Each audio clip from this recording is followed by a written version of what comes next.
Transmisi mobil merupakan salah satu komponen penting dalam sebuah kendaraan, karena alat ini berfungsi untuk meneruskan tenaga dari mesin hingga ke roda. Yang artinya, tanpa kehadiran transmisi, maka mobil tidak akan bisa bekerja dengan maksimal, kecuali untuk mobil listrik dengan torsi yang besar dan konstannya.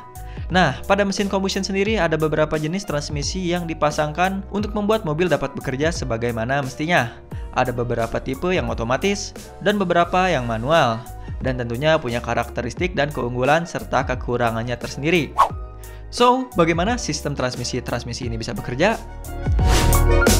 Tentunya setiap jenis transmisi memiliki cara kerja yang berbeda-beda. Walaupun begitu, tujuan mereka itu tetap sama. Karena transmisi dalam sebuah mobil memiliki prinsip kerja dasar untuk menghubungkan rasio gear yang terdapat di antara roda dan juga mesin. Dengan tujuan agar kecepatan mobilnya bisa disesuaikan antara dipercepat atau diperlambat. Contohnya, ketika kendaraan dalam keadaan diam, transmisi bisa diposisikan pada kondisi netral, agar tidak ada koneksi antara mesin dan juga roda, yang dimana hal tersebut memungkinkan mesin untuk langsam saat sedang di kondisi diam. Dan begitu juga sebaliknya, mobil bisa berakselerasi dengan mudah dengan adanya perangkat transmisi ini. Pada dasarnya, ada 4 jenis transmisi yang berbeda yang paling banyak beredar, yang mana beberapa di antaranya mungkin ada yang familiar, atau sering kalian dengar, atau bahkan ada yang baru kalian dengar di sini. Oke, biar kawan-kawan gak penasaran, sekarang kita langsung masuk aja ke jenis transmisi yang pertama. Transmisi manual. Manual transmission, pasti kalian yang nonton video ini udah tau lah ya sama yang satu ini. Dimana untuk mengoperasikan transmisi jenis ini, kita akan melihat tuas pedal dan juga kopling, serta tuas persneling. Dimana untuk mengoperasikan jenis transmisi ini, kita akan melihat tuas pedal kopling dan tuas persneling yang pengemudi gunakan untuk mengganti gigi secara manual. Transmisi jenis ini terdiri dari satu set gear yang dipasangkan pada sepasang batang, yakni ZAF input dan juga ZAF output. Nah, bagian input akan terhubung dengan perangkat clutch dan juga roda gila, sedangkan untuk ZAF output akan terhubung ke gardan hingga ke roda. Dan tentunya pada transmisi manual ini, pengemudi harus memilih gear yang sesuai dengan kondisi jalan, kecepatan mesin, begitu juga saat menekan dan melepas couplingnya. Karena perangkat coupling pada manual transmisi inilah yang bekerja untuk melepas arus daya pada tempo yang dibutuhkan penggunanya untuk melakukan shifting. Dan biar nggak bikin durasi video ini terlalu panjang, kita juga udah pernah bahas kok tentang transmisi ini dengan detail dengan simulasi 3D kita. Dan seperti biasa, linknya kita taruh di kolom deskripsi di bawah. Lanjut, tentunya transmisi ini juga memiliki kekurangan serta kelebihannya tersendiri. Untuk kekurangannya, yang pertama, tidak semua orang bisa mengoperasikannya, yang artinya dibutuhkan skill mengemudi yang lebih tinggi. Yang kedua, dibutuhkannya kerja ekstra ketika mengemudi. Dan yang ketiga, tidak terlalu nyaman saat digunakan. Untuk kelebihannya, yang pertama cocok pada segala segmen, tahan terhadap torsi tinggi, durabilitas yang lebih baik, dan yang keempat, yang paling penting, lebih mudah untuk dirawat, direvisi, serta diperbaiki. Intelligent Manual Transmission. Oke, sekarang kita lanjut ke jenis transmisi yang kedua. Secara garis besar masih sama aja. AMT sebenarnya masih dalam kategori transmisi manual biasa, tapi uniknya tidak memakai tuas coupling alias couplingnya itu otomatis gitu, atau mirip-mirip dengan transmisi otomatis yang mode triptoniknya lagi on. Jadi dari sini kita bisa simpulkan tidak ada pedal coupling dalam mobil dengan transmisi IMC ini. Tapi walaupun begitu, kita masih memiliki kontrol penuh terhadap pengaturan rasio gearnya, tanpa perlu menekan coupling ataupun melepas gas. Yang artinya, semua tugas coupling dikontrol melalui software dan akan menghitung proses shifting dengan jeda terbaik. Untuk kelebihan transmisi ini, masih sama dengan transmisi manual, tapi sayangnya kita tidak bisa mengatur clutch semau kita. Sedangkan untuk kekurangan utama dari AMC ini adalah perpindahan giginya yang tidak terlalu mulus, karena sistem ini sangat bergantung pada coupling yang harus dimodulisasi oleh sebuah aktuator. Automatic Manual Transmission. Secara mekanis, AMT punya kemiripan dengan transmisi manual pada umumnya. Bedanya, mereka memakai sensor dan juga aktuator untuk mengoperasikan coupling dan mengganti giginya. Dan sama seperti IMC, sebuah mobil dengan AMC tidak membutuhkan pedal coupling. Hanya ada pedal gas dan juga pedal rem di bagian kaki. Transmisi ini juga bisa dioperasikan secara manual dengan mendorong tuas pemindah gigi ke depan untuk menaikkan gigi dan juga menarik ke belakang untuk menurunkan gigi.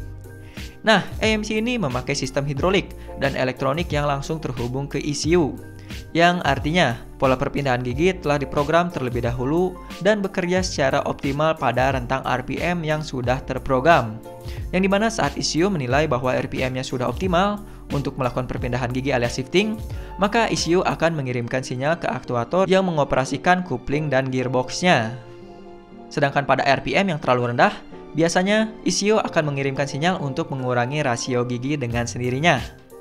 Nah, untuk kelebihan dari AMT adalah tidak perlu mengoperasikan coupling, sama seperti IMT. Jadi pengemudi nggak perlu buang-buang tenaga dan dapat berkendara dengan lebih nyaman dan santai. AMT juga diklaim lebih efisien, karena lebih banyak energi yang dapat disalurkan ke roda. Namun di sisi lain, karena rentang kerja RPM AMT telah diprogram dari pabrikan, maka kita tidak akan mendapatkan respon transmisi yang sesuai ekspektasi, yang dimana akan selalu ada delay yang sangat terasa. Automatic Transmission. Transmisi yang keempat yakni transmisi matic, yang pasti sudah banyak menjadi konsumsi publik saat ini. Dan karena ini matic, seperti yang kita tahu juga, di transmisi ini tidak memiliki coupling dan hanya ada pengaturan transmisi sesuai mode berkendara saja. Untuk mekanisme kerjanya, mesin akan terhubung dengan perangkat yang sangat memegang peranan vital, yakni torsi converter yang berfungsi mengatur clutch dan sistem gear dan transmisi. Nah, di dalam torsi converter, terdapat beberapa komponen yang bekerja beriringan satu sama lain, yang dimana dia bekerja seiring kecepatan yang dihasilkan mesin hingga menyebabkan pompa mendorong fluida dalam kecepatan tinggi, yang dimana kondisi ini sangat memungkinkan untuk memutar turbinnya. Fluidanya terus memutar turbin di kedua sisi dan putarannya dibantu oleh sebuah stator di antara kedua turbin tersebut.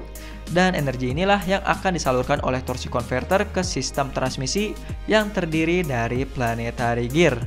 Dan penjelasannya masih lumayan panjang. Dalam planetary gear system, terdapat gear bintang yang dikerubungi oleh planet-planet dan berputar dengan kecepatannya masing-masing. Yang dimana biasanya gear planet akan lebih kecil daripada gear matahari. Dan kecepatan putaran gear matahari akan selalu lebih lambat dari gear planet. Yang artinya, ring gear akan berputar lebih cepat dari gear matahari. Nah, kombinasi komponen-komponen inilah yang dapat meningkatkan torsi serta kecepatan yang disalurkan menuju roda. Kapan-kapan kita bahas juga deh khusus tentang video manual transmission, biar video ini durasinya nggak terlalu kepanjangan. Dan selanjutnya, apa aja sih kekurangan dan kelebihan dari transmisi otomatis? Untuk kekurangan dari transmisi matic yang pertama adalah memiliki sistem yang rumit, yang akan menyebabkan masalah yang kedua, yaitu mahalnya perawatan dan perbaikan dibandingkan transmisi manual.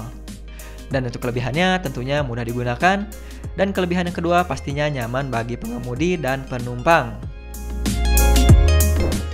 Continuously Variable Transmission.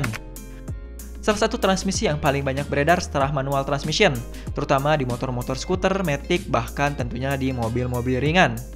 CVT sendiri menawarkan driving experience yang tentunya sama seperti transmisi otomatis. Hanya saja cara kerjanya yang sangat-sangat jauh berbeda. Karena faktanya, mereka tidak memakai gear sama sekali dan sebagai gantinya mereka memakai sabuk dan juga puli untuk menciptakan rasio yang tak terhingga jumlahnya. Dan untuk CVT mobil biasanya menggunakan sabuk dengan material baja. Transmisi ini bekerja berdasarkan daya sentrifugal untuk merubah rasio transmisinya. Tapi walaupun begitu, ada sedikit bantuan dari komputer yang dapat sedikit membantu dan menyesuaikan dengan kondisi jalan. Dan sama seperti matic yang sebelumnya, pembahasan tentang CVT juga banyak yang request. Tapi kita belum sempat untuk garap lebih jauh. Jadi kita bakalan usahakan biar bisa bahas lebih detail tentang simulasi CVT mobil dengan simulasi 3D.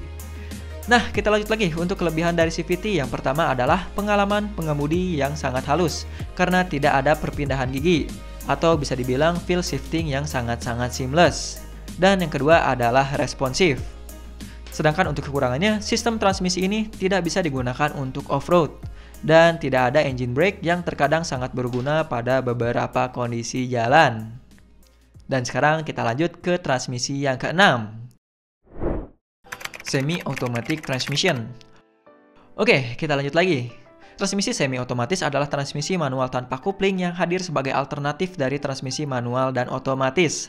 Transmisi ini sangatlah mirip dengan transmisi manual. Dalam transmisi semi otomatis, tidak ada pedal kopling dan sebagai penggantinya ada komputer yang memakai prosesor dan juga sensor untuk menekan plat koplingnya secara otomatis saat pengemudi menggerakkan tuas pemindah gigi. Lalu selanjutnya, komputer dalam mobil tersebut juga akan berfungsi untuk mengontrol torsi, kecepatan, posisi pedal gas, dan sebagainya. Yang dimana mengemudikan mobil dengan transmisi semi otomatis rasanya hampir sama dengan mengemudikan mobil dengan transmisi manual. Perbedaannya hanya kita tidak bisa menginjak pedal apapun untuk melakukan perpindahan gigi. Dan biasanya akselerasi akan disesuaikan oleh komputer juga. Jadi mirip-mirip lah dengan AMT dan juga IMT. Nah, untuk kelebihannya yang terdapat pada transmisi semi otomatis adalah yang pertama perpindahan yang mulus dibandingkan semua transmisi manual. Yang kedua lebih efisien dalam pergantian gigi, yang artinya tidak ada slip dan juga lag. Dan untuk kekurangannya, yang pertama adalah sistem yang kompleks, yang dimana terdapat banyak komponen yang dapat mengalami kerusakan. Yang kedua, harga perawatan yang mahal dibandingkan transmisi manual, yang dimana diklaim sangat mahal untuk diperbaiki, sampai-sampai seringkali dianggap lebih murah untuk mengganti transmisinya sekalian. You know lah, ada di kisaran berapa untuk ganti transmisi. Biasanya ada di kisaran 30 jutaan dan bisa lebih tinggi lagi tergantung dengan mobilnya. Dual clutch transmission. Dan yang terakhir ada dual clutch transmission yang banyak juga di request untuk kita bahas dengan simulasi 3D, tapi belum kepegang. Jadi sorry untuk teman-teman semua karena simulasi 3D itu lumayan berat untuk ngerjainnya. Sebenarnya sih untuk motor kita udah pernah bahas khususnya untuk DCT dari Honda. Nah, sekarang kita masuk ke konstruksi dasarnya. Untuk konstruksi dasarnya terdapat kopling yang terpisah untuk masing-masing gear ganjil dan juga gear genap yang dapat membuat perpindahan gigi sangat cepat dan terasa seamless. Transmisi ini dapat dioperasikan dalam model otomatis sepenuhnya ataupun manual dengan menekan tuas perpindahan gigi di belakang roda setir. Dan selain itu, transmisi semi otomatis dan dual clutch memiliki performa yang sangat baik karena dapat melakukan perpindahan gigi secepat kilat yang transmisi manual murni tidak bisa saingi. Dan saat ini, transmisi dual clutch sendiri hanya ditemukan di mobil-mobil balap dan mobil sport kelas atas. Sedangkan untuk kekurangannya adalah transmisi ini sangatlah kompleks yang membutuhkan perbaikan berkala dan tentunya cukup mahal. Oke, itu dia informasi yang bisa kita berikan di video kali ini. Kalau kita pribadi sih paling suka dengan IMT karena masih bisa dibilang murah tapi nggak perlu ngopling. Tapi jelas kita harus sesuaikan lagi dengan kondisi dan juga tujuan penggunaan. Kira-kira kalian lebih suka yang mana? Jangan ragu untuk bertanya dan berdiskusi. Saya Muhammad Karir undur diri dan see you in the following video and thanks for watching.